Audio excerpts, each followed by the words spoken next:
you were elected president in 2017, your first year as president, that you paid $750 a year in federal income tax each of those years. I know that you pay a lot of other taxes, but I'm asking you the specific question. Is it true that you paid $750 in federal income taxes each of those 2 years? I paid millions of dollars in taxes, millions of dollars of income tax. And let me just tell you, there was a story in one of the papers. I paid $38 million 1 year. I paid $27 million Show us your tax 1 year. returns. I went. You'll see it as soon as it's finished. You'll see it. You know, if you want to go to the Board of Elections. There's a 118-page or so report that says everything I have, every bank I have, I'm totally under-leveraged because the assets are extremely good. And we have a very, I built a great company. I'm asking you a specific question, which is... But let me tell you... I understand all of that. I understand all of that. But let me... No, Mr. President. Go ahead. I'm asking you a question. Will you tell us how much you paid in federal income taxes in 2016 and 2017? Millions of dollars. You paid millions of dollars? Millions of dollars, So yes. not $750? Millions of dollars, and you'll get to see it. And you'll get to see it. But let me just tell you, Chris, let me just tell you something, that it was the tax laws. I don't want to pay tax. Before I came here, I was a private developer. I was a private business people. Like every other private person, unless they're stupid, they go through the laws, and that's what it is. He passed a tax bill that gave us all these privileges for depreciation and for tax credits. We build a building and we get tax credits, like the hotel on Pennsylvania Avenue. You get a massive, which, by the way, was given to me by the Obama administration, if you can believe that. Now, the man got fired right after that happened. But Vice President Biden, you want to respond? Yeah, I do want to respond.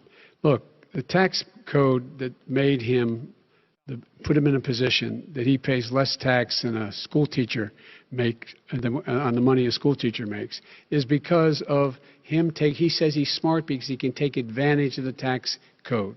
And he does take advantage of the tax code. That's why I'm going to eliminate the Trump tax cuts. And I'm going to eliminate those tax cuts and make sure that we invest in the people who, in fact, need the help.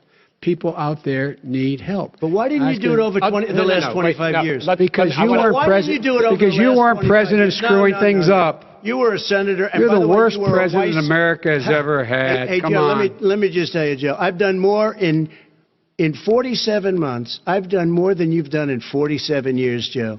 We've done things that you never even thought of doing, including fixing the broken military that you gave me, including taking care of your vets. Mr. President, we're talking about the economy. I'd like to ask you about your plans going forward, because, Mr. Vice President, your economic plan, if you were to be elected president, focuses a lot on big government, big taxes, big spending. I want to focus first on the taxes.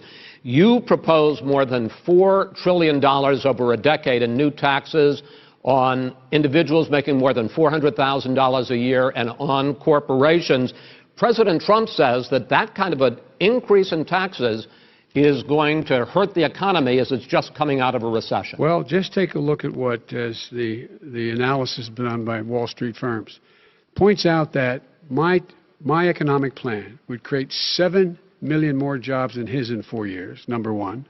And number two, it would create an additional $1 trillion in economic growth, because it would be about buying American. That we're going to make this federal government spend $600 billion a year on everything from ships to steel to buildings and the like.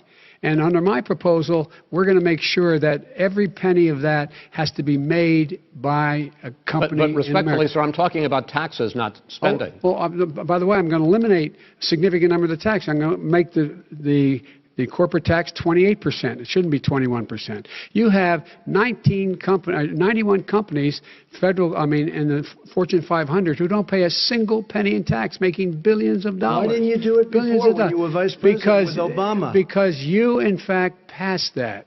That was your tax proposal. I got it done. And you know what happened? Yeah, you got it done. Our economy boomed like it's never boomed. The economy is busted. Mr. President, let me pick up on that. You would continue your free market approach, lower taxes, more deregulation, correct? Not lower taxes for American people. Excuse me.